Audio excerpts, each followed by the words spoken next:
오늘 읽은 이 본문의 말씀은 우리가 잘 아는 말씀입니다. 홍해를 가른 사건, 이 사건은 수많은 논쟁이 있는 사건입니다. 정말 홍해가 갈라졌을까? 바닷물이 갈라졌을까? 여러 가지 이야기들이 많지요. 이게 이제 히브리의 홍해라는 건 얌숲인데 그냥 이스라엘 백성들이 갈대를 지났을 뿐이다. 이제 히브리어로는 이 홍해가 얌숲입니다. 그래서 갈대숲 그런 뜻입니다. 영어로도 이게 레드시와 리드시는 이의 한자밖에 차이가 나지 않습니다. 그런 점에서 이 홍해를 가로지른 이 사건은 굉장히 논쟁이 많습니다. 사람들이 점점 과학이라는 것을 발견하고 나서 어떻게 바닷물이 갈라질 수 있을까? 그냥 이렇게 물이 빠져서 묻이 드러난 정도의 이야기를 성경은 하고 있지 않습니다. 바닷물 좌우에 벽이 생겼다고 그랬으니까 이게 굉장히 놀라운 일이잖아요. 벽처럼 물이 쌓여 있는 겁니다. 그 사이를 이스라엘 백성들이 통과했으니까. 그래서 굉장히 논쟁이 많고 논란이 많은 본문입니다.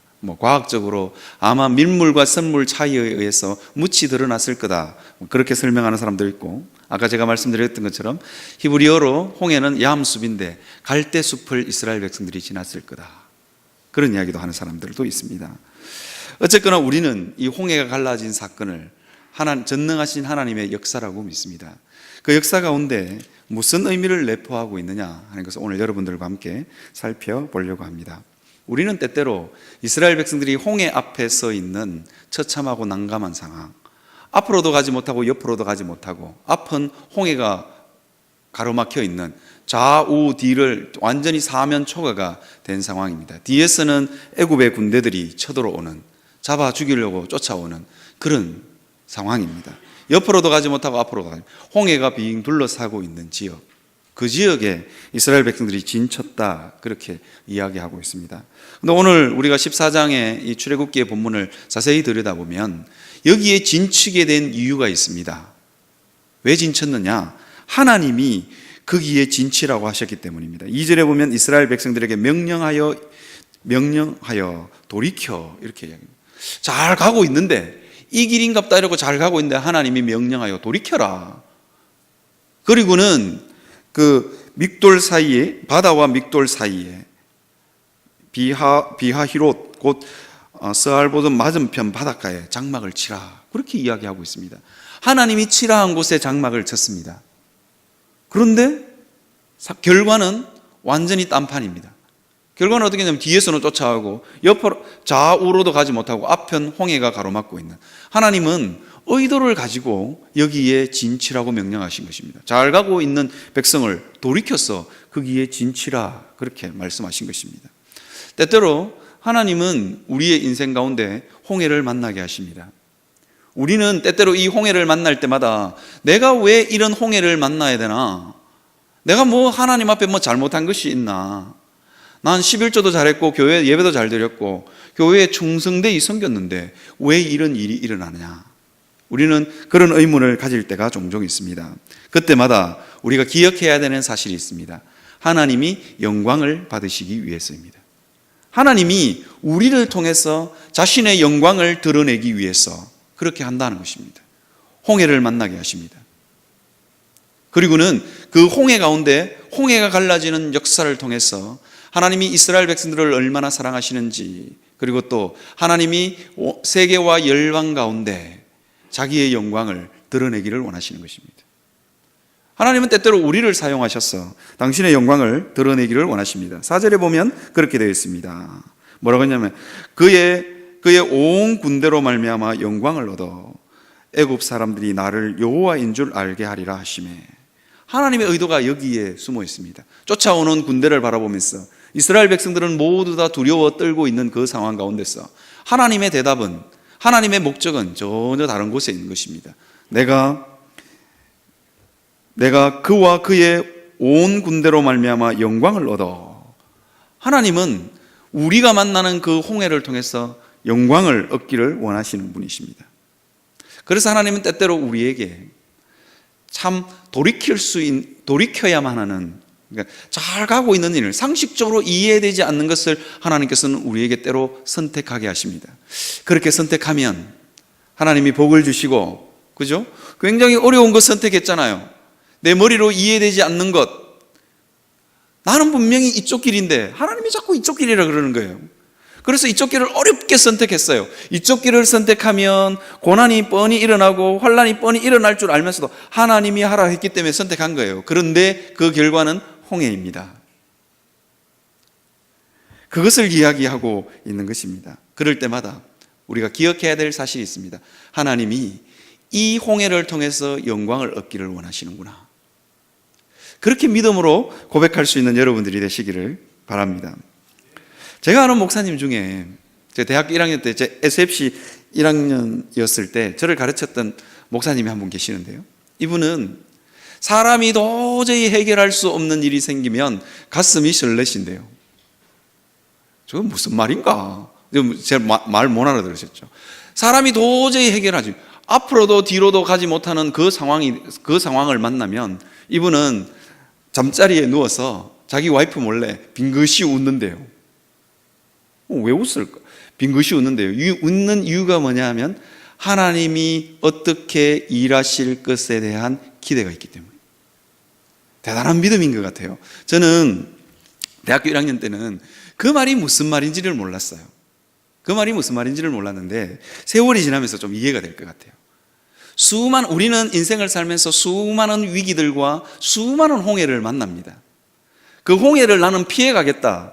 그런 사람은 더 큰 홍해를 만날 확률이 많습니다. 수많은 홍해를 만나지만 그 홍해를 통해서 하나님의 은혜를 경험하고 사는 게 성도의 삶입니다.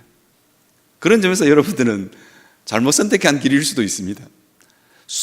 편안하고 안락한 길, 홍해를 다 피해가는 그 길을 우리는 살고 싶지만 아마 여기에 앉아 계신 분들 대부분 다 그렇지 않을 거예요.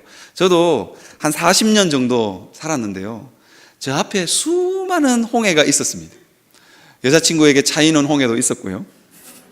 수많은 홍해가 있었습니다. 그런데 제가 돌이켜보니까 그 수많은 홍해를 통해서 하나님이 저를 부요롭게 하신 것 같아요. 그리고 수많은 고난과 역경을 통해서 하나님은 저의 정신세계를 아름답고 풍요롭게 하신 것 같습니다. 저는 ISF라는 선교단체에 헌신을 했습니다.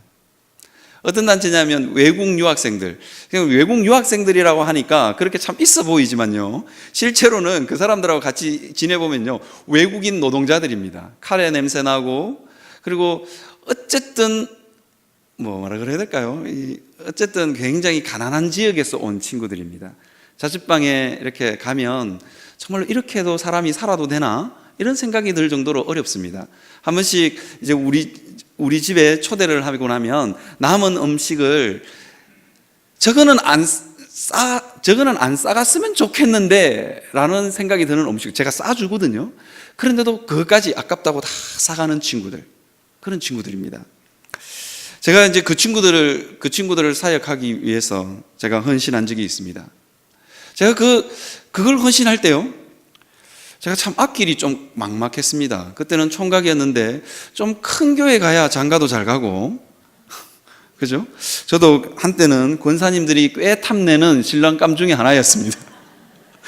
그런데 큰 교회를 가야 되는데, 이제 갈 수가 오라는 교회는 있었지만 하나님이 저에게 이걸 보여주셨어요. 제가 이 사역을 하고 난 이후에 가족들에게 제일 많이 들은 말이 있습니다. 밥은 먹고 사냐였습니다. 밥은 먹고 사냐.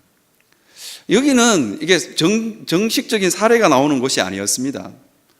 한 30만 원 정도 어느 기업체의 사장님이 30만 원 정도를 저에게 후원해 주셨습니다.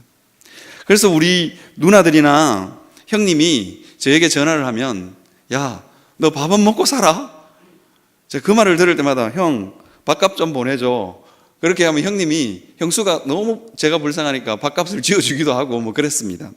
제 신학교 동기들을 만나도 저에게 하는 질문이 이거였습니다. 어찌 사냐? 어찌 사냐고 저에게 계속해서 물었습니다. 그러면서 저에게 다 하나님이 먹여주신다. 제가 그렇게 대답을 하면 신학교 동기들이 돌아서면서 꼭 하는 말이 있었습니다. 총각이니까 가능하지.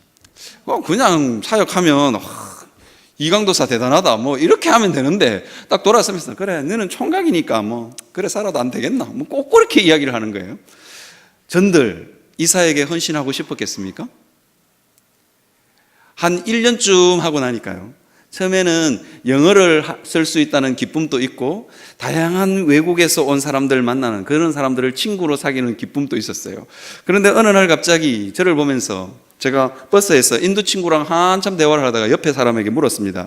여기가 반월 땅이에요? 그렇게 물었어요. 반월 땅은 대구의 제일 시내입니다.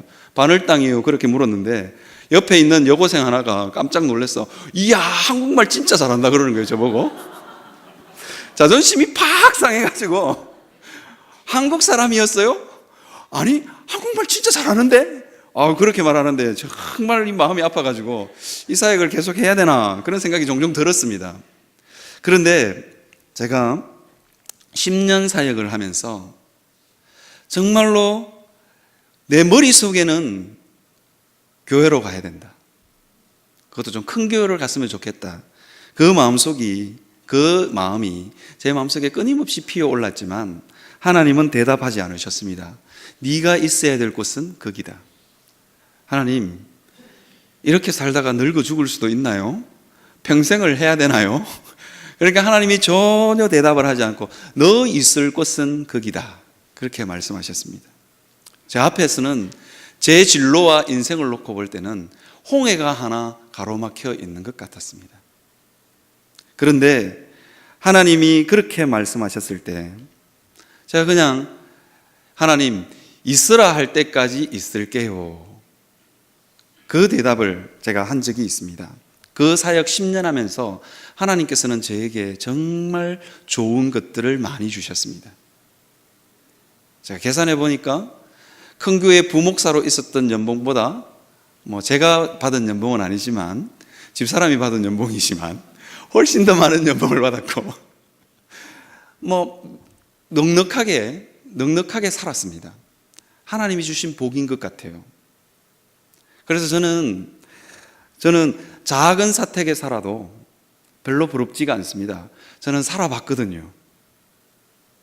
저보고 어찌 사냐, 밥은 먹고 사냐라고 말했던 신학교 동기들이 제가 살고 있는 집에 와서는 다들 그러더라고요. 그때는 아무 말하지 않고 돌아갔는데 나중에 이야기하더라고요.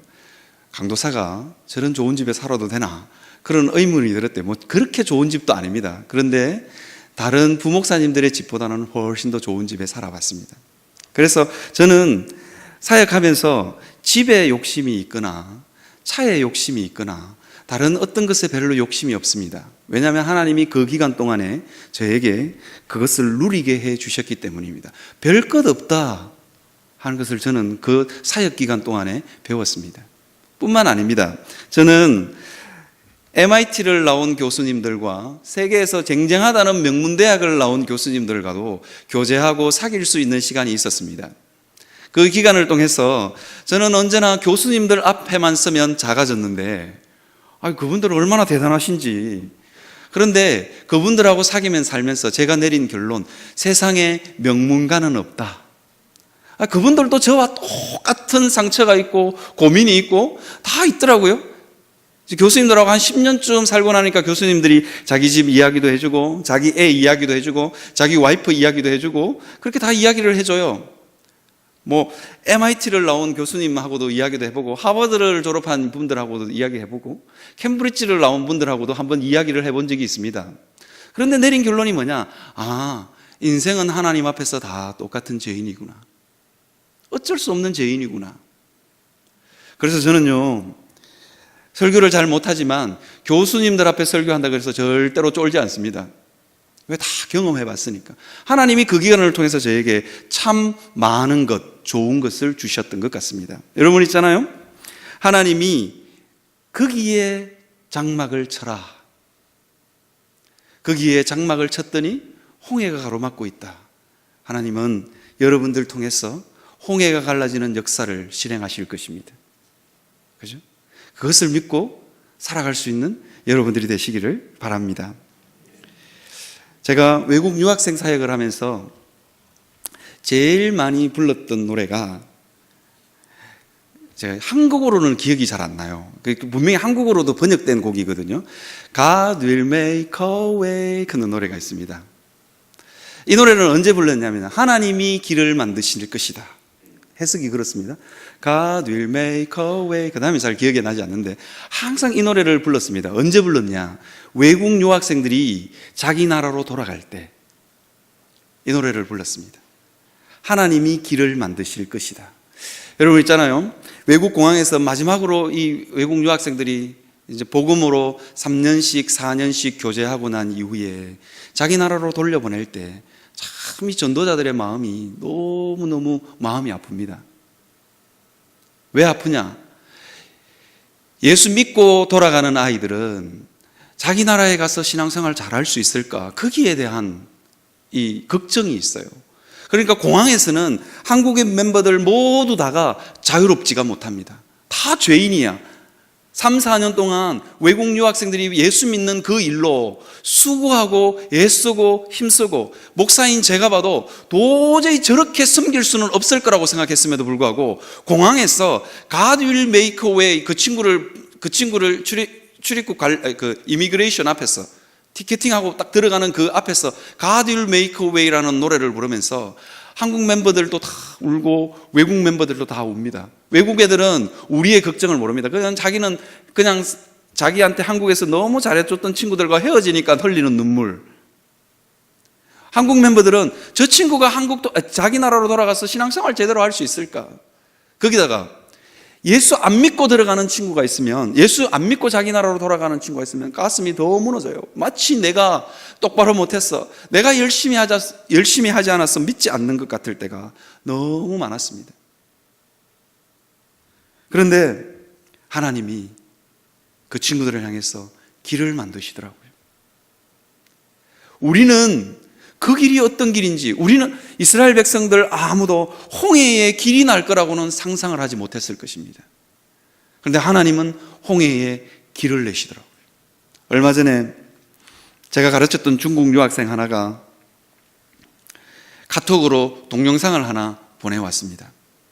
그 동영상을 보는 순간 가슴이 정말 울컥했습니다. 사실은 그 친구는 한국에서 보낼 때 신학대학원 입학을 시켜놓고 제가 서울로 올라온 친구입니다.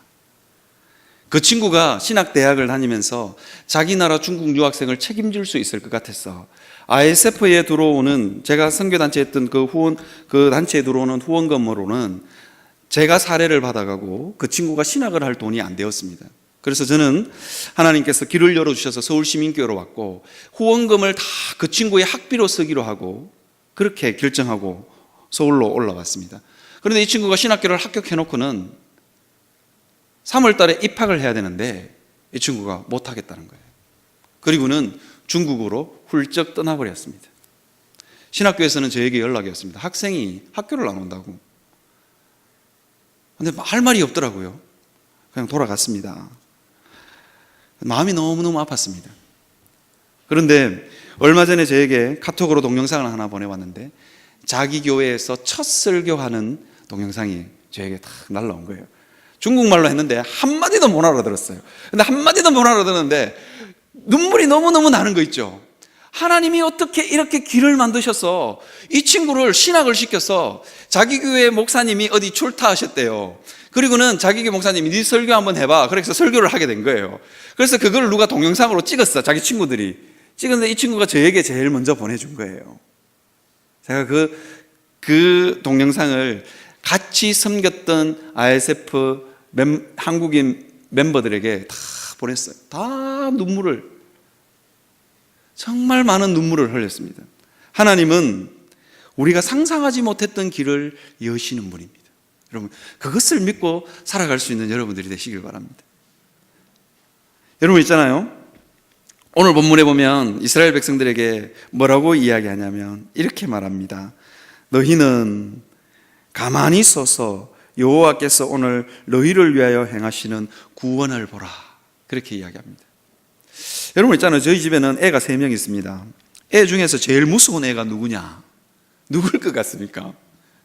제일 무서운 애가 엄마 아빠를 너무너무 잘 믿는 애가 제일 무섭습니다. 왜냐하면 지금도 성탄절이 다가오고 있는데 우리 집 애 중에 하나는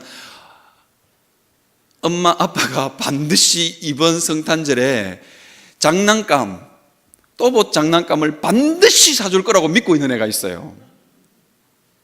걔는요, 이마트에서 장난감 사달라고 들어눕는 아이보다 더 무섭습니다. 이마트 갈 때마다 이렇게 이야기해요. 다음 성탄절에 저거 사줄 거지? 아빠 사주지? 저거 이제 조금 있으면 우리 집에 택배로 오겠네. 너무 굳게 믿고 있어요. 저는 솔직히 말해서 사줄 의향이 전혀 없어요. 그런데 갈 때마다 택배로 곧 오겠네. 그러고 이제 노래를 부르는 거예요. 너무 확실하게 믿으니까 제 마음속에 안 사주면 애가 애 가슴에 너무 심한 상처를 남길 것 같은 거예요. 그래서 사주기로 결정했습니다. 하나님을 너무 잘 믿고 있는 거예요. 하나님, 아버지를 그렇게도 모르나? 이랬어요. 그런데도 아버지는 맨날 약속도 잘 어기고 그렇게 하는데도 아버지는 이번 성탄절에는, 이번 어린이날에는, 이번 생일에는 항상 그걸 걸어놓고 꼭 믿고 있는 거예요. 저는 그 아이에게 배신을 할 수 없었어. 이번 성탄절에도 택배로 아마 주문을 할 것 같습니다. 여러분, 하나님도 마찬가지입니다. 가만히 서서 인생길을 바라보면서, 여러분 있잖아요, 우리가 만나는 수많은 홍해들을 바라보면서, 여러분 있잖아요, 가만히 서서 하나님이 어떻게 하실까? 하나님이 어떻게 일하실까? 기대를 하고 있는 거예요. 하나님은 절대로 우리를 실망시키시는 분이 아닙니다. 하나님도 제일 무서운 사람이 뭐냐? 무작정 자기를 믿어주는 그 성도가 제일 무서운 거예요. 안 무섭겠어요? 하나님이 어떻게 하시나? 이게 탁 보고 있는 거예요. 그래서 오늘 이 모세가 이스라엘 백성들을 향해서 그 이야기를 하고 있는 거예요. 너희는 두려워하지 말고 가만히 있어서 여호와께서 오늘 너희를 위하여 행하시는 구원을 보라. 구원을 보라. 그렇게 이야기하시는 것입니다. 하나님이 어떻게 일하실까? 내 앞에 있는 이 홍해들을 바라보면서, 아니면 내 마음 안에 있는 수많은 홍해들, 나도 건너지 못하는 나의 성격적인 홍해들, 나의 기질적인 홍해들, 우리는 수많은 홍해들을 우리 앞에 맞닥뜨려 놓고 있습니다. 내가 할 수 있는 일 없잖아요. 그러면 하나님을 바라보는 것입니다. 하나님이 어떻게 일하실까? 그렇게 하나님을 바라볼 수 있는 여러분들이 되시기를 바랍니다. 그것이 가장 큰 하나님에 대한 협박입니다. 여러분, 믿음을 가지고 하나님 앞에 협박하는 건 가능한 것 같아요. 하나님, 나는 하나님이 어떻게 하실지 내 두 눈을 부릅뜨고 지켜보고 있습니다.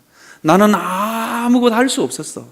하나님이 어떻게 일하실지, 하나님이 어떻게 내게 구원을 베푸실지, 하나님이 나를 위해서 어떻게 싸우실지, 하나님, 저는 지켜보고 있습니다.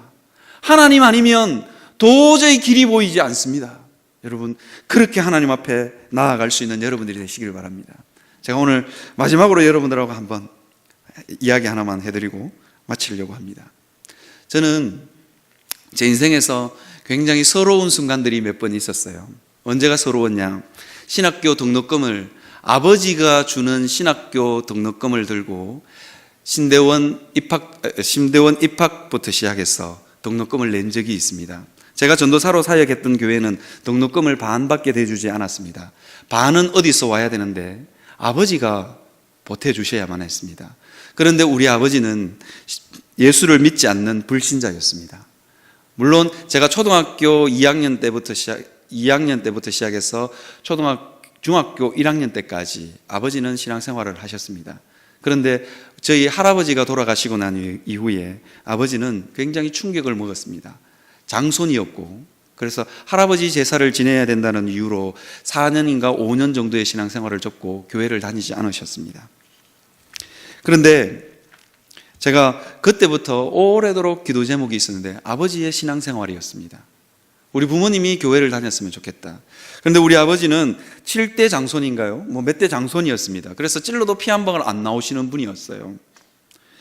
그리고 우리 아버지는 자기는 술을 한 잔 드시고는 실수를 하셔서 문중 이장하는 곳에 가서 우리 아버님이 주기도문을 외우시는 바람에 참 곤란을 겪은 적도 있습니다. 저는 아버지의 슬픔을 잘 알고 있었습니다. 아버지는 신앙생활을 하시고 싶은 거예요. 그런데 7대 장손인가 종손인가 뭔가에 눌려서 우리 아버지는 절대로 교회를 나올 수 없는 분이셨습니다. 저는 그때부터 아버지를 놓고 기도했습니다. 제일 서러울 때가 아버지에게 등록금 반을 받아서 신대원에 등록할 때였습니다. 왜 우리 아버지는 신앙생활을 하지 않으실까? 거기다가 제 마음속에 다른 모든 사람들은 장로님 가정에서 목사님 가정에서 신앙생활을 하는 친구들은 자기 아버지가 기도해 준다는데 저를 위해서 기도해 주는 사람이 없다는 게 너무 슬펐습니다. 사실은 아버지가 신앙생활 하기를 기도하는 건 오래전부터 제 소원이었지만 몇 년을 놓고 기도했음에도 불구하고 하나님께서 들어줄 기미가 별로 보이지 않았습니다. 그래서 저도 까먹었습니다. 그런데 등록금을 받아갈 때마다 이 등록금이 손이 떨리는 거예요. 아버지도 예수 믿었으면 좋겠고 아들이 목회길을 걷는데 부모님이 좀 기도를 해줬으면 좋겠는데 너무 외롭고 좀 서글펐습니다. 그럴 때마다 등록금을 받아들 때마다 제가 제 마음속에 하나님 어쩌시려고요? 어쩌시려고 그러세요? 그렇게 하나님 앞에 기도를 한 적이 있습니다. 그리고도 아버지는 신앙생활을 하지 않았습니다. 그리고는 또 이렇게 명절에 한 번씩 내려가면 좀 서글펐습니다. 우리 집에서 드려지는 제사를 보면서 좀 서글펐고요. 하여튼 그런 여러 서글펐던 일이 있습니다. 그때마다 하나님 앞에 하나님 진짜 내 힘으로는 아무것도 할 수 없습니다. 우리 아버지의 경상도 분의 우리 아버지의 7대 장손의 고집을 저는 도저히 꺾을 수 없습니다. 더군다나 우리 작은 아버지들과 친척들의 그 오촌 당숙들의 그 무서운 그것을 제가 꺾을 힘이 없습니다. 하나님. 그렇게 기도하고 있는 어느 날 사고가 났어요. 우리 아버님이 교통사고가 났습니다. 제가 여러 번 말씀드렸는데 교통사고가 났는데 탁 하고 넘어졌는데 피 한 방울 안 나셨어요. 근데 우리 작은 아버지가 쫓아가서 아버지를 탁 안았는데 우리 작은 아버지에게 하는 첫 마디가 누구세요? 누구신데 이렇게 저한테 와서 이렇게 잘해주세요? 기억상실증이 온 겁니다.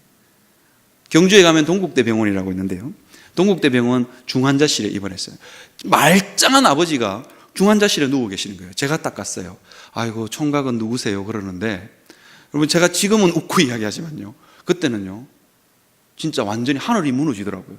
우리 어머니 보고 아주머니 누구세요? 아주머니 누구신데 이렇게 저한테 밥을 떠먹여 주세요?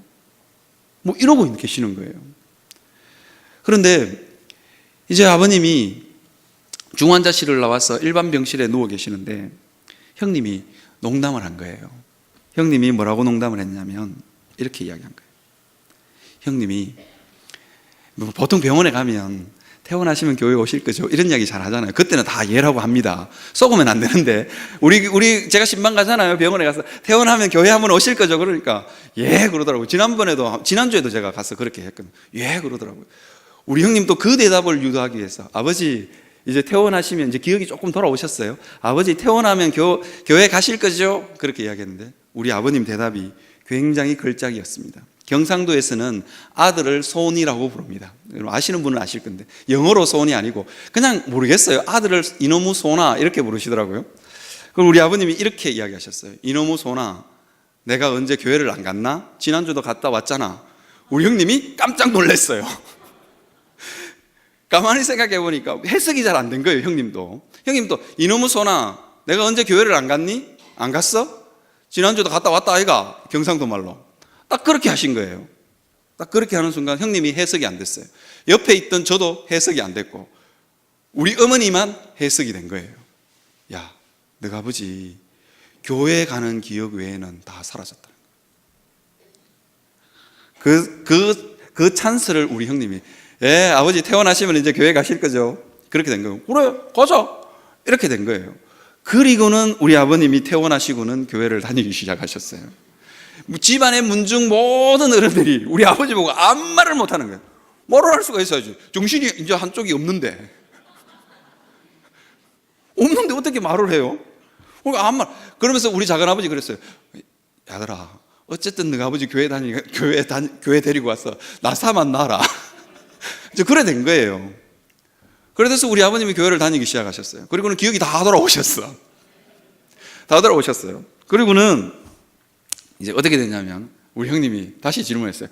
아버지 이제 우리 아버님이 하시는 말씀이 딱 이랬어요. 명절날 밥을 먹고 있는데 우리 아버님이 뭐라고 하시냐면, 이놈의 손들이 제가 아버지 속여가지고 교회 끌고 가고 그렇게 된 거예요. 그런데 형님이, 아버지 이제 교회 안 다니실 거예요 그러면? 그러니까 우리 아버님 대답이 더 결작이었어요. 동네 사람들이 다니다가 안 다니고 이러면 욕한다. 그때부터 신앙생활을 그냥 계속 쭉 하신 거예요. 여러분, 하나님은요, 우리가 생각하지 못했던 길을 만드시는 분입니다. 그죠? 가만히 있어서 하나님이 어떻게 일하실지를 지켜보면 우리가 상상하지 못하는 길을 만드시는 분이 하나님입니다. 그 하나님을 여러분 바라보고 살 수 있는 여러분들이 되시기를 바랍니다.